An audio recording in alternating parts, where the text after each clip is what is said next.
Alors, bonjour les amis, bienvenue sur Metify, la chaîne de l'actualité crypto et la chaîne qui vous donne les outils pour pouvoir surfer sur la vague bullish des crypto-monnaies et bien évidemment de pouvoir bien renseigner votre portefeuille et pourquoi pas vous lancer dans les business du Web 3.0 avec toute l'actualité qui porte autour. Alors les amis, comme vous pouvez le constater pour l'actu du jour, je pense que nous sommes le 1er décembre d'ailleurs, et j'espère que vous préparez déjà assez bien pour ceux qui sont de cette culture, vous préparez déjà assez bien les festivités et tout ceci. On sort de 2 mois super bullish par rapport aux crypto-monnaies dans l'ensemble et on est en train de faire des retracements assez particuliers quand même.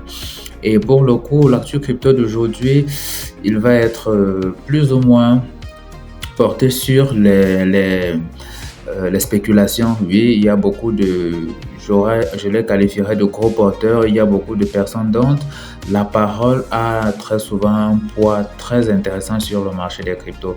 En plus, on a un Bitcoin qui est en train de surperformer et qui a réussi à casser la barrière des 38 000 dollars. Donc, par rapport à l'actualité, on va revenir sur une analyse assez précise sur le Bitcoin par rapport à son avenir et les ETF à propos.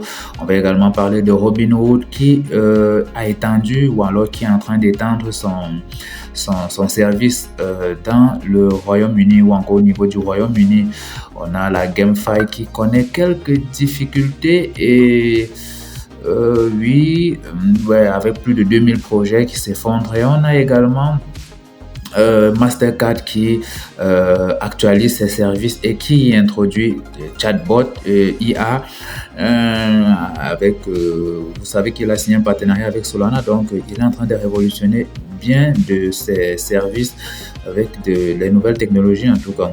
On a également la Banque centrale qui est prise au dépourvu par rapport à la situation économique actuelle et on pourra comprendre de quoi il s'agit. Et comme je vous ai dit, on a Peter Schiff, on a Rich Dad Poor Dad de Robert Kiyosaki qui nous font quelques spécules sur le marché des cryptos.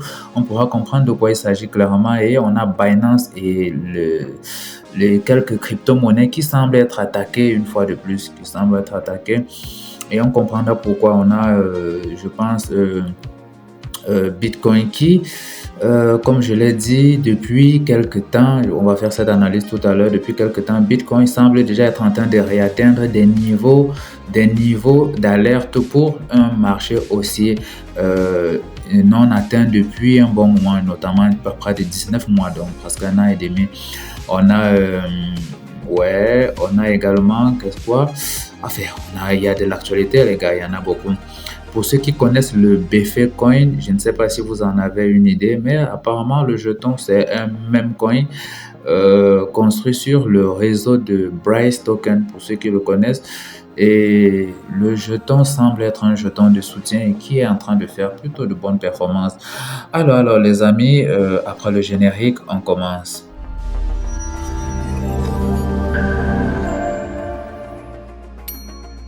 Alors, les amis, comme je vous disais tout à l'heure, pour l'actualité crypto du jour, ce qu'on va remarquer clairement avec l'analyse du marché, et je le dis toujours, de chez toujours, vous allez voir qu'on a un Fiat Henry qui est toujours en train de reculer. Et ça, il faut tenir compte de de ce graphe-là, il faut tenir compte de la variation ou des signaux émis par cet index, je préfère dire ça. Et parce qu'il nous permet très souvent de savoir si on commence déjà à récupérer les gains et donc à conserver la liquidité pour le prochain cycle aussi, ou alors on continue de maintenir ses positions ou bien on continue d'espérer un mouvement haussier sur les actifs.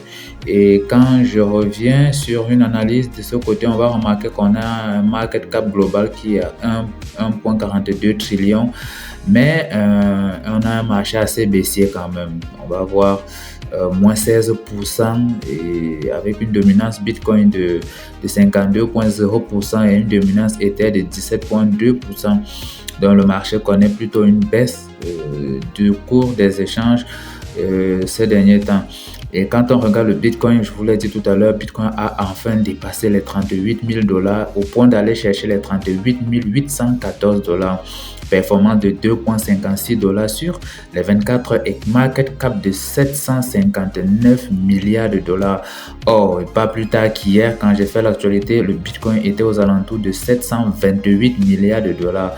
C'est juste explosif sur le Bitcoin. Et ça, c'est en lien avec le fait que les ETF Bitcoin commencent à faire objet d'alerte pour un véritable accord de la part de la Security and Exchange Commission ou alors des institutions chargées de reconnaître la possibilité d'utiliser ces actifs sur le marché. Donc, c'est à peu près ça. On a Ethereum également qui pas très performant, mais toujours dans la traîne haussière quand même. On va le voir avec un 2093%, enfin 2093 dollars, alors que hier, il était aux alentours de 2000, je pense c'était 2030 quelque chose. Je me rappelle plus très bien pour lui. Mais bon, vous avez une market cap qui va aux alentours des 251 milliards de dollars.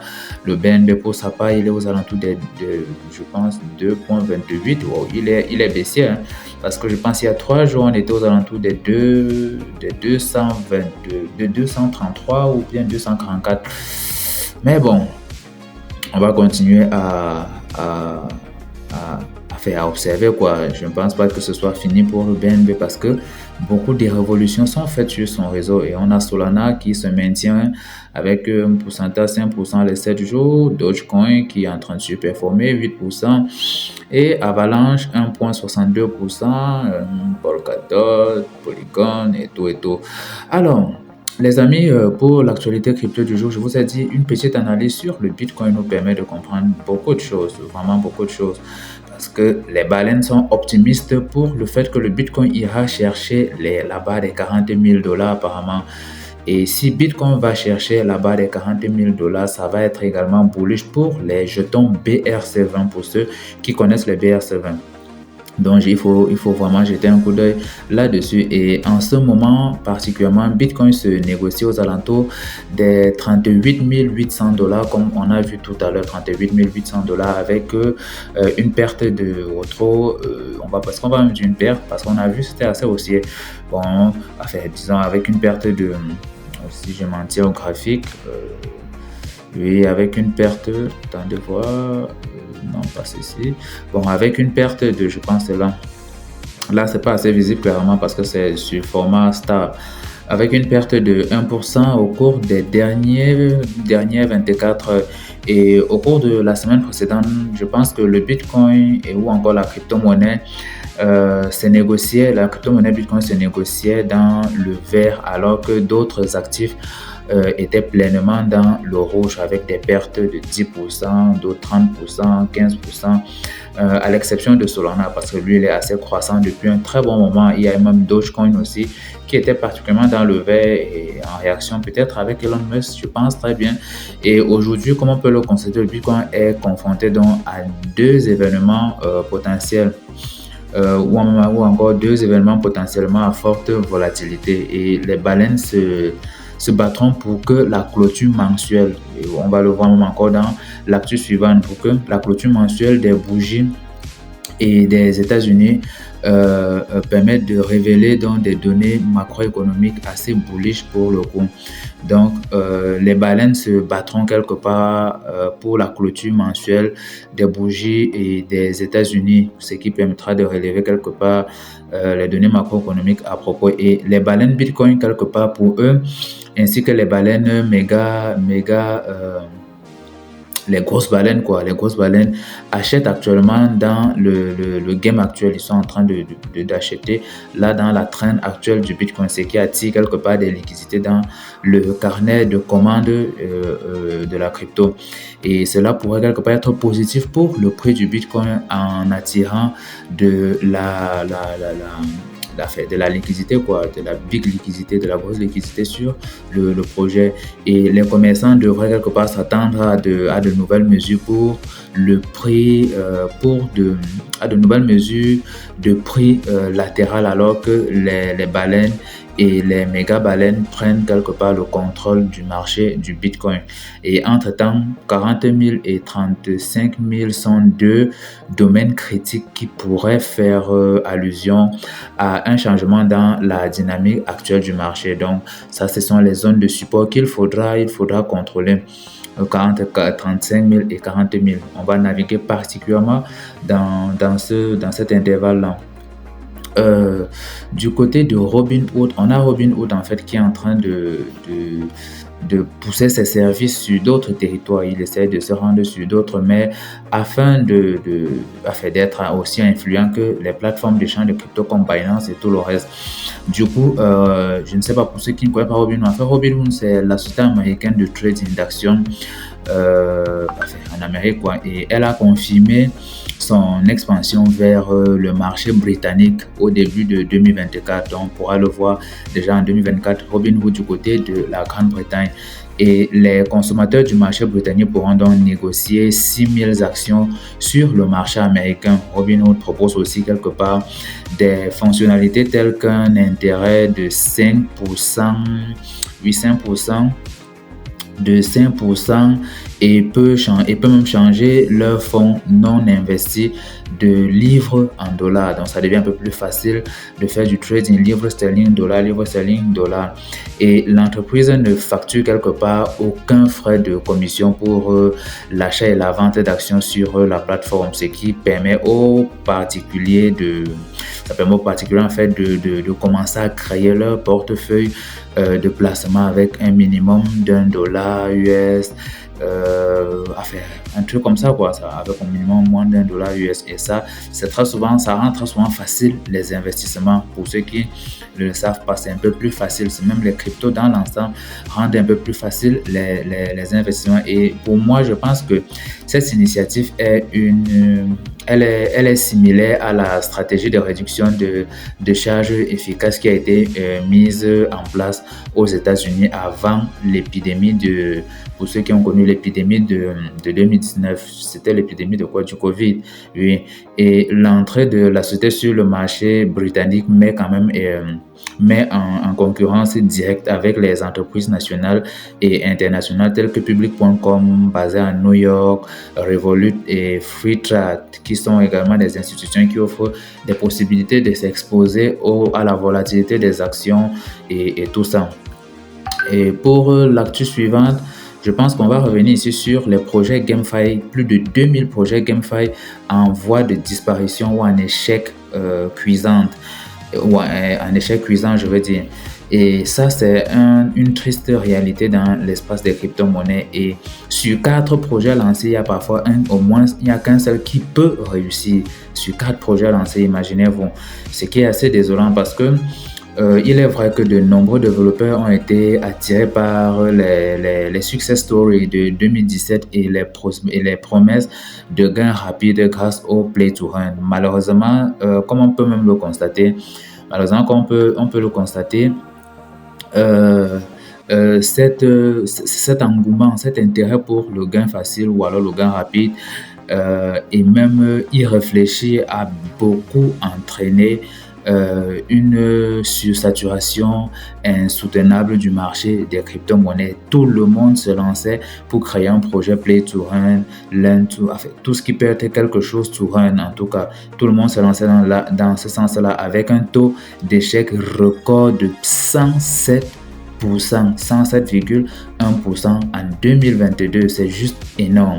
Donc, on vous dit 107%, ça veut dire sur 100 projets dans le secteur Play to Earn ou GameFi, les 100 projets pouvaient échouer. Il y avait 107% de chances que tous ces projets échouent. La proportion est juste énorme. Et bien que le taux de mortalité s'est stabilisé autour des 70% avec l'évolution, il faut quand même, il est un peu difficile d'envisager un avenir crypto beaucoup intéressant quand on voit des scores assez pareils pour les rescapés dans les projets qu'il a fait, les projets morts, on va dire quoi, les rescapés dans un environnement ultra concurrentiel comme celui-ci. Aujourd'hui, les projets GameFi et Play to Earn, mais alors sont j'ai juste envie de dire, sont costauds. Il y a beaucoup de projets Play to Earn aujourd'hui qui ont bétonné leur fondation. Et quand vous regardez le projet, vous ne doutez pas ou vous n'en doutez pas, le projet est juste intéressant. Et on encourage beaucoup plus les investisseurs à s'intéresser au caractère lucratif, pas lucratif, plaisant du jeu, vraiment plaisant, jouer vraiment pour l'intérêt du jeu et non pas pour se faire du gain en retour. Maintenant, plus tard, le gain pourra suivre, c'est ce qui est intéressant. Donc voilà, et ça c'est assez désolant quand même. Et donc, on peut voir ça. Donc, soyez prudent quand vous faites vos recherches sur les projets GameFi parce que vous pouvez vous faire mordre les doigts ou alors vous pouvez perdre une dent sur ce marché-là. Alors, Mastercard nous fait une révolution. Elle révolutionne en fait le shopping en intégrant un chatbot IA dans son système d'échange et tout le reste. Et en fait, c'est une IA qui simule le shopping humain. C'est une IA qui simule le shopping humain. Et et je pense que ça s'appelle Shopping Muse, un truc comme ça, oui. Et Shopping Muse, c'est en fait une solution développée par Dynamic Yield. Je pense que pour ceux qui ne connaissent pas, c'est un projet GameFi aussi. Dynamic Yield, une filiale spécialisée en intelligence artificielle de Mastercard. Et l'objectif de Shopping Muse est en fait d'offrir aux e-commerçants les moyens de fournir à leurs clients des recommandations chat sur mesure selon le communiqué publié le 30 novembre. Oui, je pense selon le communiqué. Et dans ce communiqué, la Shopping Muse tire parti des technologies de pointe telles que le traitement du langage naturel, facilitant ainsi une interaction fluide avec les clients en ligne, ce qui est plutôt intéressant. Ça va réduire les problèmes de langue ou les frontières de langue et faciliter à peu près le e-commerce. Et dans ce sens-là également, il y a les affaires. Disons, qu'est-ce que je vais dire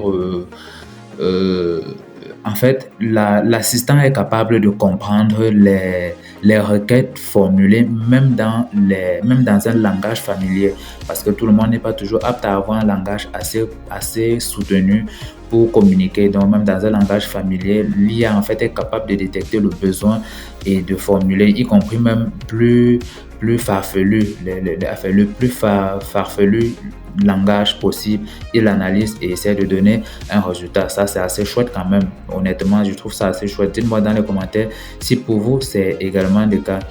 Et donc, la solution intègre, d'après ce que j'ai lu dans le document, c'est que la solution intègre également la reconnaissance d'images permettant ainsi aux détaillants de proposer des articles similaires en se basant sur les critères visuels. Ça, c'est juste ouf, à peu près. Donc, cette innovation est plutôt cruciale pour ma part. Pour l'avenir, c'est assez crucial. Ça facilite beaucoup de choses, mais ça vient également tuer et remplacer beaucoup d'autres choses. Pour l'actu suivante, je pense que c'est celle qui est le cas des banques centrales qui sont prises au dépourvu. Elles sont prises au dépourvu parce que comme on peut l'analyser, vous-même vous allez le voir. La crypto-monnaie est en train de révolutionner clairement le monde des banques centrales aujourd'hui. Vous-même, vous ne pouvez pas le nier. En Europe particulièrement, ça prend beaucoup plus de proportions exponentielles. En Amérique également et en Chine aussi, même en Corée également. Et d'un côté, les enthousiastes prédisent que le cours du Bitcoin dépassera les $100,000. Tandis que les autres personnes, eux, ils voient que les monnaies numériques de banque centrale viendront quelque part atténuer un peu cette tendance-là. Et selon un rapport de la Banque des réglementations internationales, les banques centrales manquent de compétences nécessaires pour faire face aux défis présentés par les MNCBDC. Et ce virage technologique nécessite des compétences pointues en cybersécurité, blockchain et data qu'elle ne possède pas en interne du tout. Et à ce propos même, je m'étais engagé dans la demande parce que j'étais parti dans une institution financière. J'ai demandé s'ils avaient idée de ce que c'est qu'une blockchain. Je vous assure les gars, ils n'en savent rien du tout. Or, c'est quelque chose qui évolue à petits pas et qui est en train de prendre des proportions démesurées. Donc, Comme je vous disais, dans ce virage technologique nécessite quelque part des compétences pointues en cybersécurité, en blockchain, en data pour pouvoir maîtriser en tout cas les données de la blockchain. Et pour la plupart de ces institutions-là, personne ne détient ces compétences-ci. Donc pour vous, je vous assure, si vous vous formez dans ces domaines-là, vous en aurez pour votre formation à l'avenir. De plus même, l'innovation crypto avance à une vitesse fulgurante, ce qui rend difficile pour les mastodons bureaucratiques de suivre la cadence. Aujourd'hui, c'est PIT qui sort avec son protocole. Demain, c'est Aurora qui sort avec son protocole. Après, c'est Axela avec son interopérabilité. Après, c'est Cosmos Hub. Après, il y en a énormément. Et tous ces développements vont au-delà de l'image traditionnelle des transactions. Et qui se met à la ligne bénéficie bien évidemment de ce qui va avec. Donc en gros, la sphère des cryptos progresse à la vitesse de la lumière et laisse les gardiens monétaires à la traîne. Ça c'est sûr, ça laisse les gardiens monétaires à la traîne. Quand vous voyez BlackRock courir vers les ETF et tout, c'est pour pouvoir ne pas être à la traîne d'une certaine manière, mais se rattraper d'une manière. Donc, les banques centrales, elles doivent faire preuve d'audace et d'agilité pour garder un œil et une main sur le secteur de la finance et des échanges. Si elles perdent cela, vous allez voir comment le monde va connaître un changement de paradigme, mais alors brutal, je peux vous assurer. Quand on évolue avec l'actualité, les amis, voici une prédiction de Peter Schiff. Je pense que c'est Jordan Peter Schiff. C'est Peter Schiff en tout cas. Et d'après Peter Schiff, en fait, c'est un économiste et fervent partisan de l'or. C'est quelqu'un qui est très all-in dans l'or. Et il a récemment partagé ses prévisions économiques sombres sur la plateforme des médias sociaux X, pour ceux qui connaissent l'ancien nom Twitter. Et selon lui, le dollar américain est sur le point de s'effondrer, ce qui entraînera quelque part une hausse de l'inflation, des taux d'intérêt et du chômage même dans le monde en général, parce qu'il faut dire que le dollar domine un peu sur le marché des échanges. Et Schiff a également noté que l'économie américaine, je pense, si je ne me trompe pas, elle est déjà en récession avec des dépenses publiques empruntées qui ne reflètent pas la croissance économique réelle de l'Amérique. C'est à peu près ça. Et bien que Shift soulève quand même, donc quand moi je regarde, bien qu'il soulève des préoccupations concernant l'économie américaine et la chute du dollar depuis un certain temps, il avertit maintenant que le monde se tournera vers l'or comme alternative viable. Et si le monde se tourne vers l'or et qu'on fait cette analyse parallèle avec le Bitcoin, en constatant clairement que le Bitcoin remplit plus de fonctionnalités utiles que l'or, je vous assure, la liquidité qui va entrer dans le Bitcoin va juste être lunaire. Je vous assure, ça va être lunaire. Donc, préparez-vous à cela. Et je pense que quand on vient ici, en fait, du côté de Binance, il y a une information que j'ai pu avoir là, je pense que c'est celle-ci, Robert Kiyosaki qui nous fait un truc, et Binance et quelques jetons. En fait, Binance a récemment annoncé que depuis que Paxos a arrêté la frappe de nouveaux jetons, je pense que vous connaissez le BUSD. En fait, le BUSD était une monnaie qui était émise par Paxos avec on appelle souvent ça, avec une collatéralisation baquée sur les obligations américaines, sur le dollar américain, et on avait pour un BUSD, on avait exactement $1 de l'autre côté. Du coup, Binance cessera de prendre en charge le produit BUSD d'ici le 15 décembre. Et il encourage donc tous ceux qui sont encore exposés au BUSD de retirer leurs avoirs en BUSD pour les convertir je pense il y a un nouveau stable qu'on a juste oublié le nom. Ça pourra me revenir peut-être tout à l'heure. Donc d'ici le 15 décembre, en tout cas, il n'en existera plus. Et les crypto-monnaies populaires telles que le Shiba, l'ADA Cardano, le XRP seront touchés par cette action et seront touchés en tout cas par cette action et même radiés de la liste des actifs numériques dont les paires de trading au comptant seront touchés gravement. Ça va vraiment faire, il y aura un sérieux mouvement à propos. Donc, préparez-vous. Buy the news, non, buy the deep, sell the news. Préparez-vous à cela. Et Binance va supprimer, ou même supprimera et cessera de négocier les paires de trading XRP, Shiba, ADA, Cardano avec le BUSD. Et à des dates spécifiques, comme je vous l'ai dit, il y a tout un calendrier à propos. Et il est fortement conseillé et recommandé que vous essayez de voir comment vous allez convertir vos avoirs avec d'autres parités qui existent sur la plateforme. Et concernant d'autres actualités, toujours avec cette information-ci, en fait, l'auteur de Rich Dad Poor Dad, Robert Kiyosaki, a récemment mis en garde contre une dépression économique, une récession économique mondiale imminente. Et je pense qu'il fait ses prédictions depuis plus de 10 ans déjà. Et on ne fait qu'observer comment ça arrive fortement pour ceux qui savent faire les analyses économiques, les analyses de la situation économique mondiale. Ça ne fait que se révéler en tout cas vrai comme on l'observe. Et du coup, il a récemment mis en garde contre cette crise qui se prépare et il a conseillé même à ses partisans d'acheter l'or, d'acheter les métaux précieux, d'acheter l'argent et même d'acheter le Bitcoin, les amis. Il a demandé d'acheter le Bitcoin et vous verrez les raisons, les nécessités à l'avenir. Et si je ne me trompe pas, quand j'ai lu l'article, il soulignait l'approbation potentielle des ETF Bitcoin Spot. Il soulignait cela. Et je pense qu'il fait partie des profils les plus influents, je vous assure. Et quand il dit qu'il est probable qu'on reconnaisse la place des ETF Bitcoin Spot, ça montre qu'une liquidité massive risque d'arriver sur le marché des crypto-monnaies. Donc, tenez-vous juste prêt par rapport à cela. Tenez-vous vraiment prêt.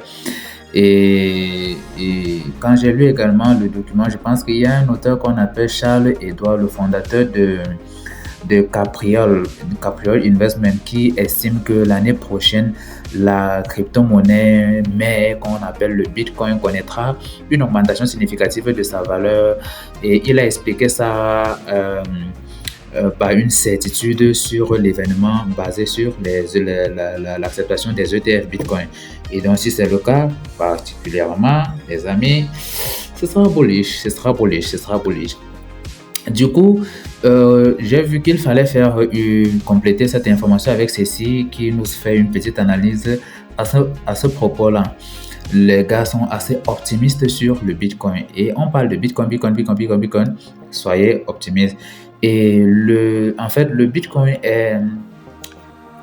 Comment la regarder? Si vous regardez le graphique ici, la petite baisse qu'on observe de ce côté-ci, le Bitcoin a fait ça. C'est un graphique qui remonte à quelques heures. Hein.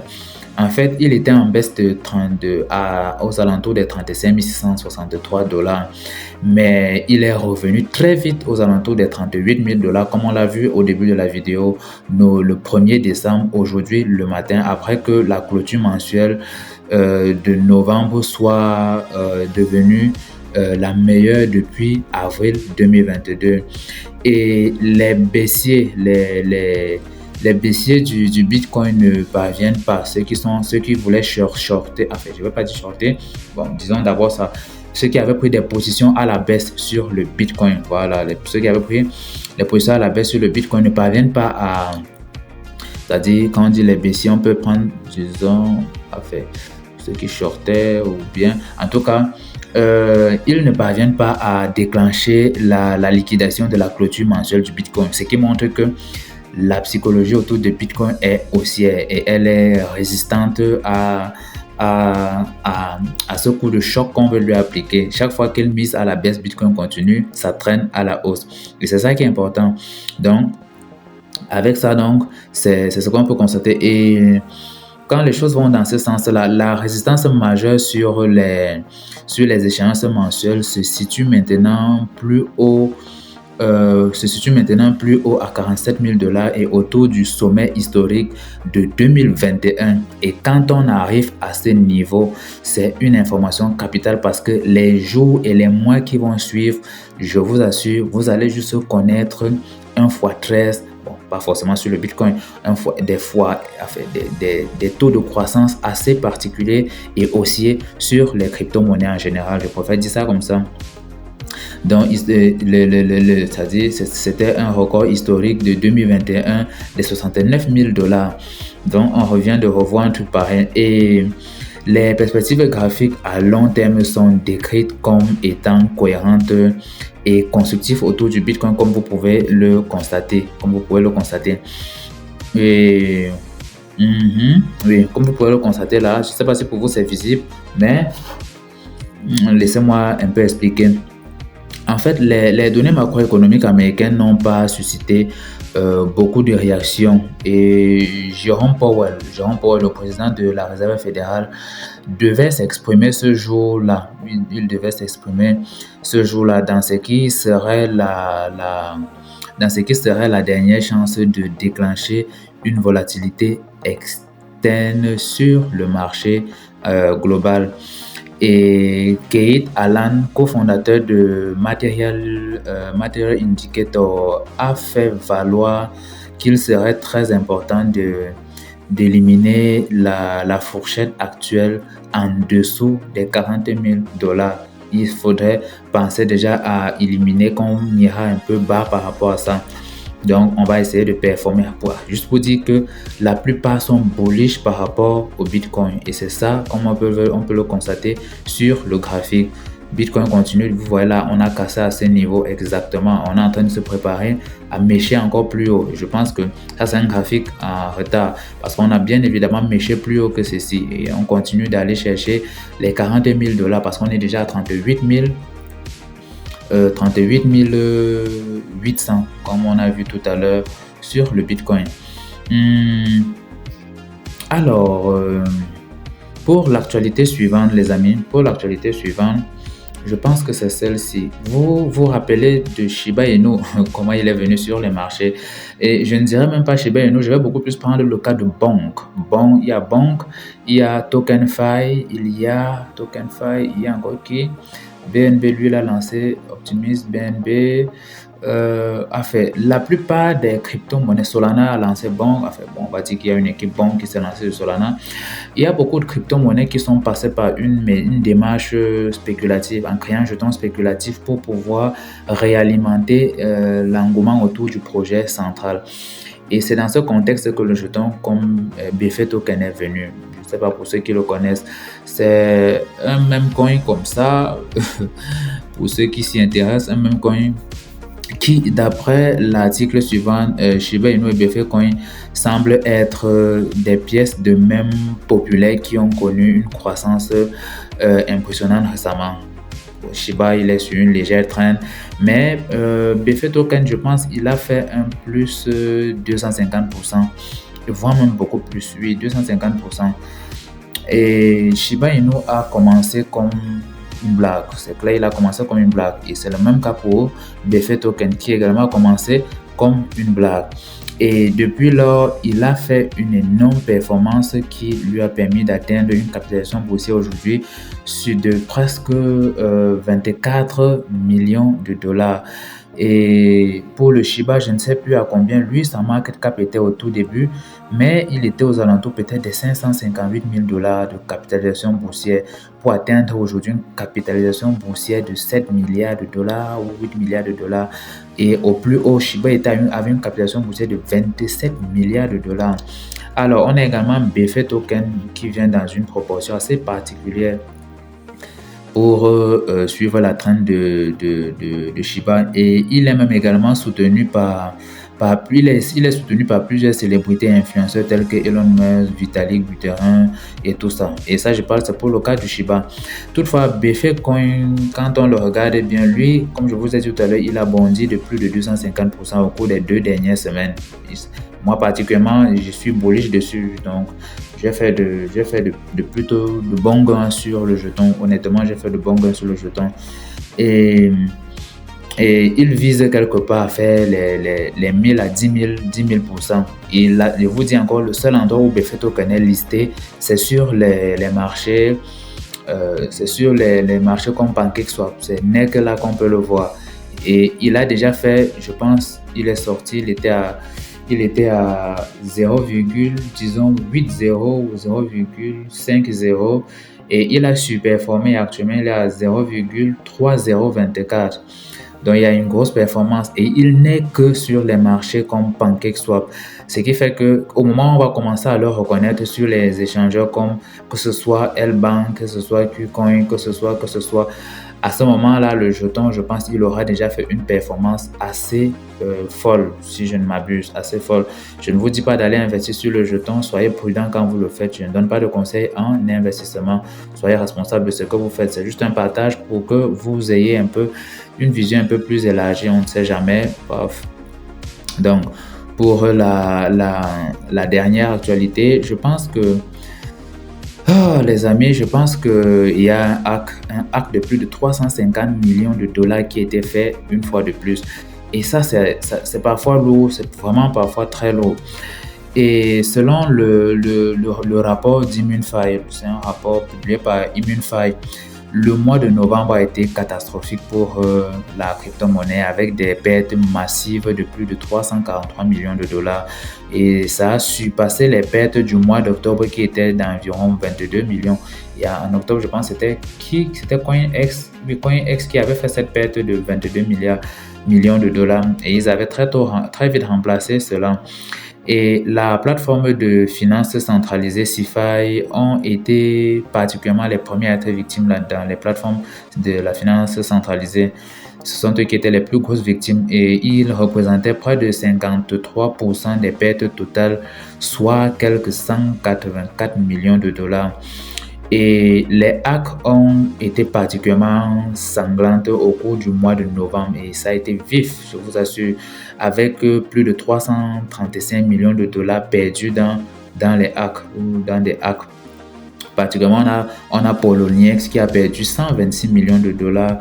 On a EcoChain avec 85 millions de dollars et de pertes. On a KyberSwap avec 48 millions de dollars. Et on a même la BNB Chain et Ethereum qui sont restés les chaînes les plus ciblées en novembre avec un total de 83% pour les deux chaînes réunies. Donc, si on les prend individuellement, je ne sais pas si c'est sur BNB qu'on aura le taux le plus élevé parce que c'est lui qui enregistre souvent le taux le plus élevé de hack et de fraude et tout. Et ce sera tout pour l'actualité crypto du jour. Alors les amis, n'oubliez pas de vous abonner, de cliquer sur la cloche de notification et surtout de lâcher un commentaire si cela vous a plu et à ciao pour la prochaine vidéo.